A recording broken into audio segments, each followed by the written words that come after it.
Have you ever wondered if some of the things you do every day, things that feel completely normal, might actually be harming you in ways no one ever warned you about? Most seniors don't realize it, but aging doesn't just come with wrinkles and slower steps, it also brings invisible traps. Small routines that once helped us feel safe, efficient, or comfortable can quietly chip away at our strength, independence, and clarity. And the most dangerous part?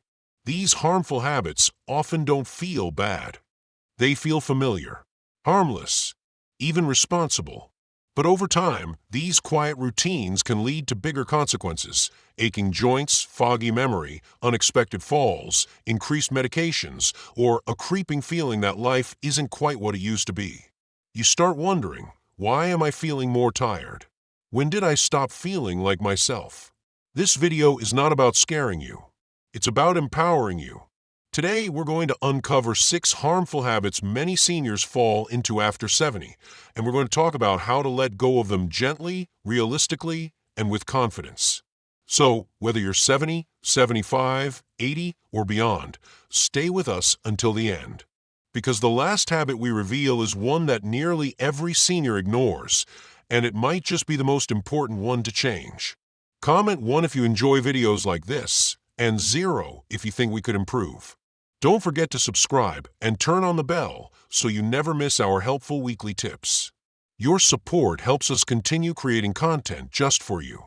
Now, let's begin with the first habit, and it's one most seniors accidentally fall into after just one bad experience. Number 1. Skipping muscle strengthening activity, the silent thief of independence. There's a common belief that after 70, it's safer to slow down, to take it easy, avoid strain, and protect your joints. It makes sense at first. You feel stiffer in the morning. A past fall might still sit in the back of your mind. So you begin cutting back. Less bending, less reaching, fewer stairs. But here's the catch. The less you move your muscles, the faster they disappear. It's called sarcopenia, and it's one of the most silent, sneaky parts of aging. You don't feel it right away. There's no sharp pain or flashing warning. It starts with small changes, using your hands to rise from a chair, leaning on walls while walking, skipping that last step on the stairs. And then one day, something happens that makes you stop and ask, when did I start feeling so fragile? That's exactly what happened to Frank. He's 76 now, a proud retired firefighter who used to carry ladders and run into danger without blinking. But ever since his knee surgery a few years ago, he took a step back. No more lifting. No more bending. Just short walks, a lot of couch time, and telling himself, I'm playing it safe. What he didn't realize was that by protecting himself, he was slowly surrendering his strength. Climbing the stairs started feeling like a challenge. He found himself sitting down more often, avoiding tasks that required effort. One morning, while trying to lift a laundry basket, he froze, not from pain, but from the fear that he couldn't do it. That was the moment. Sitting on the edge of the bed, basket still full, he looked at his wife, Lorna, and whispered, I think I'm disappearing. She sat beside him and held his hand. Then let's bring you back, she said. They started small. Frank began doing 5 sit-to-stands from a dining chair every morning. He stood on one leg while brushing his teeth. He grabbed 2 soup cans and did gentle curls while watching the news. It wasn't fancy. It wasn't fast. But it was consistent. Within weeks, he noticed a difference. The steps weren't as daunting. His arms felt steadier. He stood up from the couch without bracing himself. And the best part, the old spark in his eyes returned. He didn't feel young again, but he felt capable. And that feeling is priceless. Losing strength isn't just about physical decline. It's about losing your freedom. But here's the truth most people never tell you. It doesn't take hours a day to reverse it. It takes a few minutes, repeated daily, with intention. Your muscles are listening. They just need a reason to stick around. If you're still watching, and this resonates with you, comment number 2 below. Let's show each other we're not letting age define our strength. And if you haven't already, hit that subscribe button. We're just getting started. Number 2, eating like you're still 45, the habit that quietly drains your energy. One of the sneakiest mistakes many seniors make is assuming their old eating habits will still work just fine. After all, you've been eating the same way for decades, why change now? Breakfast might still be 2 slices of toast and eggs. Lunch might be a hearty sandwich or a big bowl of soup with crackers. And dinner? A comforting plate of meat, potatoes, maybe dessert if the mood's right. It feels familiar. It feels comforting. But after 70, your body runs on an entirely different engine than it did in your 40s, and few people talk about that. As we age, our metabolism slows. Digestion becomes more sensitive. And nutrient absorption isn't what it used to be. That means your body needs fewer calories, but higher quality nutrition. Still, many seniors keep eating out of routine rather than true hunger, and the result? Unexplained weight gain, afternoon crashes, bloating, and slowly rising blood sugar. You start to feel heavy, sluggish, even a little foggy. But you tell yourself, I haven't changed anything, and that's exactly the problem. That was Diana's story. She's 73, a retired school librarian, and a fantastic home cook. Her meals were the talk of the neighborhood. Roast chicken, mashed potatoes, creamy casseroles. She didn't need recipes. But somewhere along the way, she noticed that her energy after lunch dipped dramatically. She felt bloated in the evenings, her sleep wasn't restful, and she started needing longer naps during the day. I thought I was just aging, she told her doctor. But her doctor smiled gently and said, maybe your body is aging, but your plate hasn't. Diana was shocked. No one had ever told her that her eating habits might need an update. She wasn't overeating fast food or snacking all day. She was just eating too much of what used to work. Her doctor didn't give her a strict diet. Instead, they focused on 3 gentle shifts, smaller portions, more vegetables, and tuning into fullness. She swapped out heavy dinners for lighter meals with leafy greens and lean protein. She added a handful of berries to her breakfast instead of toast. And she began listening to her body, eating when she was hungry, stopping when she felt satisfied, not stuffed. Within weeks, something shifted. Diana's sleep improved. Her mood lifted. She said, I didn't know food could give me energy instead of just filling me. Her clothes fit better. Her joints felt less stiff. And perhaps most surprisingly, she started enjoying meals more because she felt better after eating, not worse. Eating less isn't about depriving yourself. It's about fueling your body with what it needs now, not what it needed 30 years ago. And just like your wardrobe or your exercise routine, your diet should age with you. Gently, thoughtfully, with care. If you've ever finished a meal and felt tired, heavy, or just off, this might be the habit holding you back. Comment number 3 below if you're ready to listen to your body and eat for the you that exists today, not the one from decades ago. And remember to subscribe if you haven't yet. Your support helps us keep creating videos like this just for you. Number 3, letting yourself drift into isolation, the habit that quietly breaks the mind and spirit. It happens so quietly, you barely notice it. One week you cancel a lunch date because you're tired.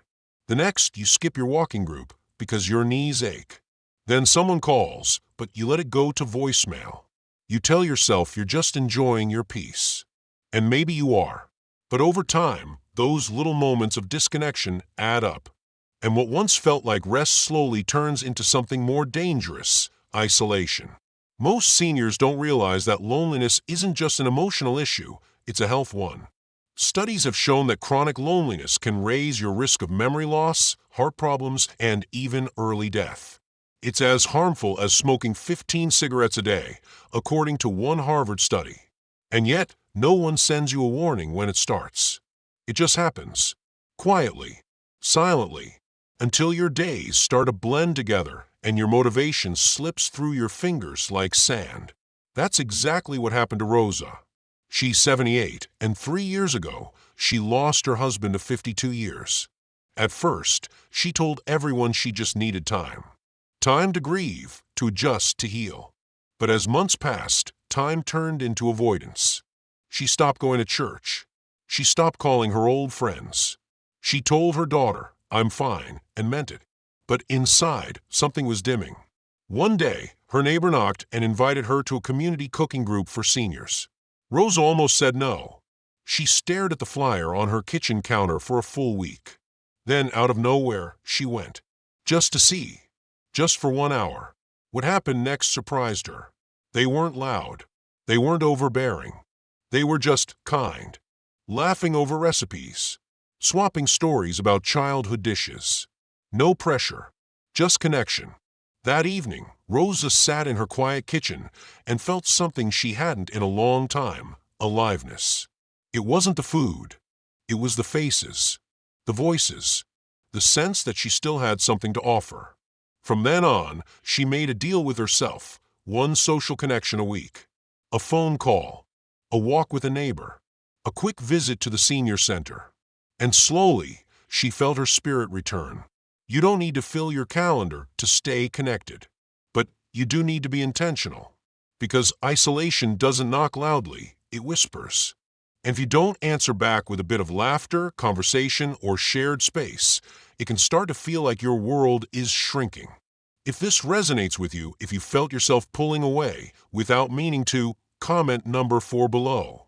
Staying connected isn't about being busy, it's about being seen. And you, more than ever, deserve to be.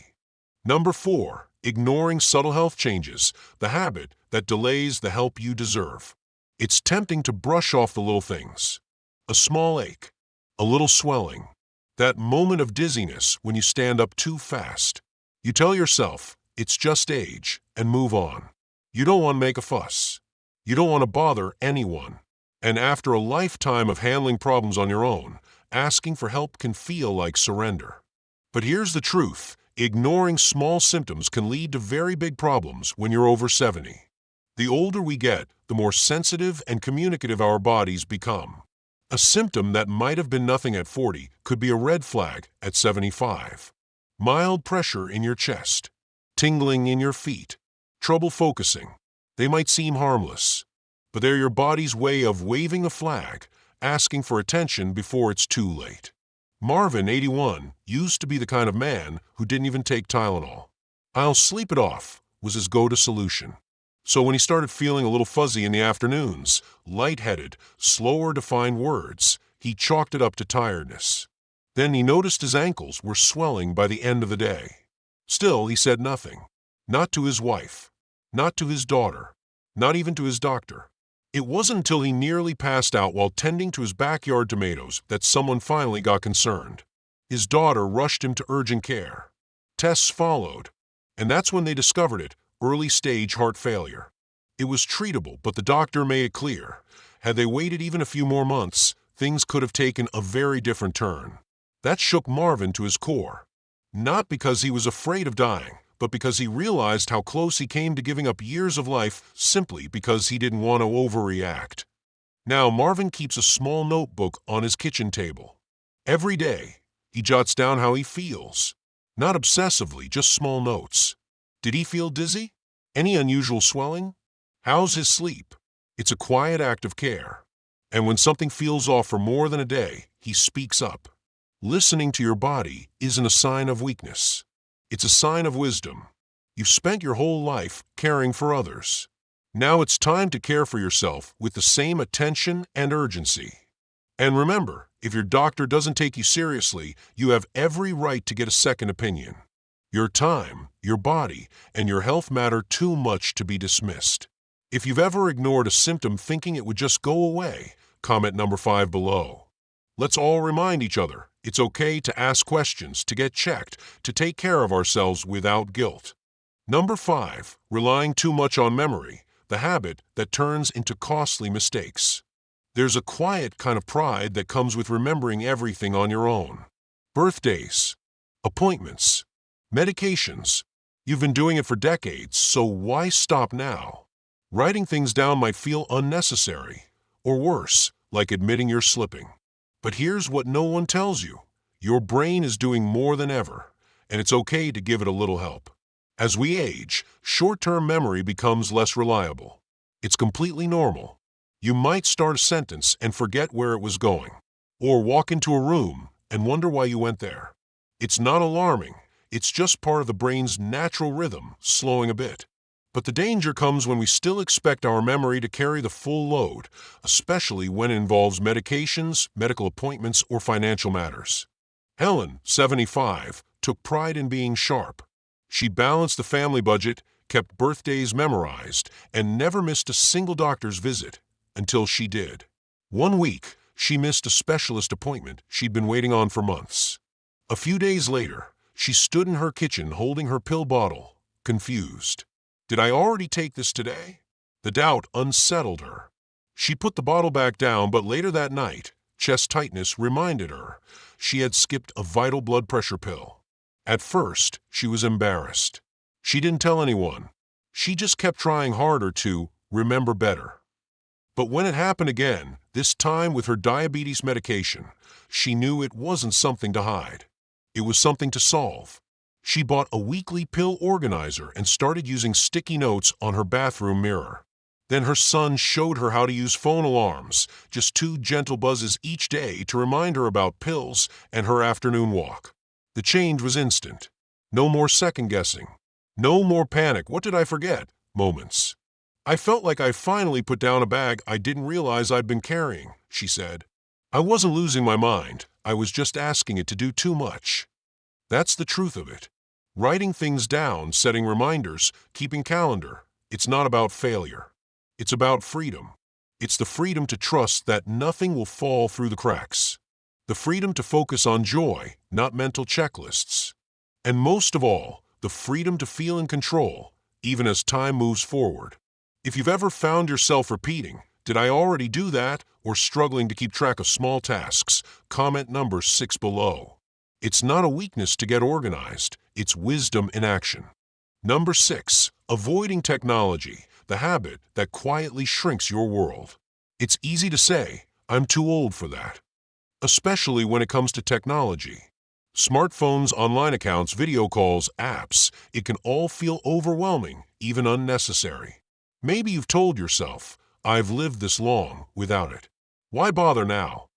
But what most seniors don't realize is that avoiding technology doesn't protect you, it quietly isolates you.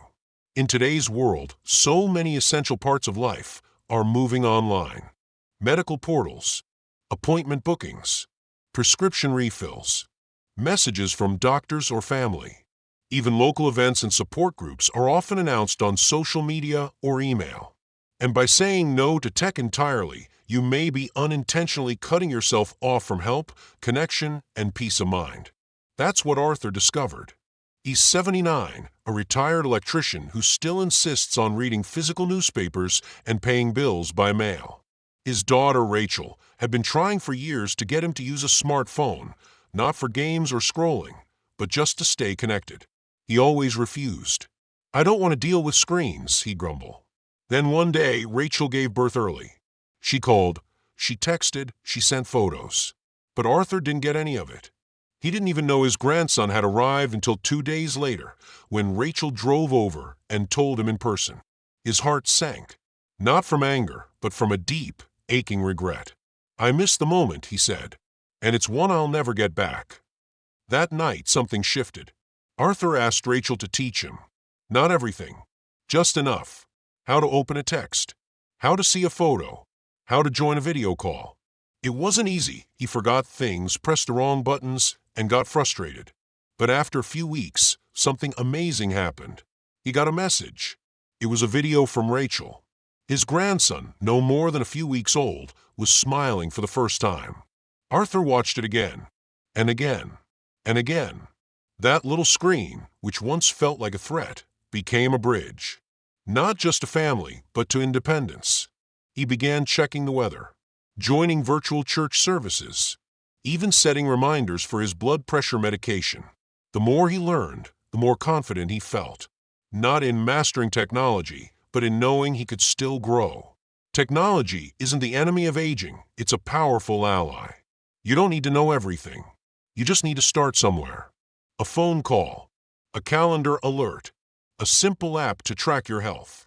These aren't trends. They're tools. And they're here to help you stay independent, informed, and connected in a world that moves fast. If you've ever felt like technology just isn't for you, but you're open to trying again, comment number 7 below. Learning doesn't stop with age. In fact, it becomes even more meaningful. Take a moment. Breathe. Let everything we've covered sink in. Because these weren't just 6 habits. They were quiet patterns, some familiar, some uncomfortable, that may have found their way into your own life over time. Maybe you saw yourself in Frank, struggling with strength. Or in Rosa, slowly pulling away from the world. Maybe you've been eating out of routine like Diana, or ignoring those little warning signs like Marvin. Maybe you've been trying to carry everything in your mind like Helen, or telling yourself you don't need all that tech like Arthur. But here's the truth. Aging doesn't mean becoming less. It means becoming more aware, more intentional, more in control of what you choose to carry forward and what you're finally ready to let go of. No one hands you a new playbook when you turn 70. No one says, hey, that thing you've done for 40 years? It might not serve you anymore. That's why so many seniors fall into these habits without realizing it. They aren't born from laziness or lack of care. They're born from comfort, familiarity, survival. But you're not just surviving anymore. You've earned the right to thrive. Letting go of these habits isn't about doing more. It's about choosing better. Better for your body. Better for your mind. Better for your peace. Whether it's standing a little taller, eating a little lighter, picking up the phone, speaking up when something feels off, writing things down, or asking someone to show you how to use that little screen, you are not falling behind. You are stepping forward with wisdom. And what's beautiful about that? You're not doing it alone. Thousands of others in this community are walking the same path. Learning, unlearning, growing. So, here's what we'd love from you. Comment below and tell us, which habit surprised you the most? Which one do you plan to start shifting this week? Your words might encourage someone else who's been silent, unsure, or afraid to change. Because your story matters. If you found this video helpful, please give it a thumbs up and share it with a friend, sibling, or someone in your life who might need it. And if you haven't yet, hit subscribe and turn on notifications because we're not done. We have so many more uplifting, practical, and powerful videos coming your way. Thank you for being here. Thank you for showing up for yourself. And remember, some of the best, most meaningful chapters of your life haven't even been written yet. We'll see you in the next one.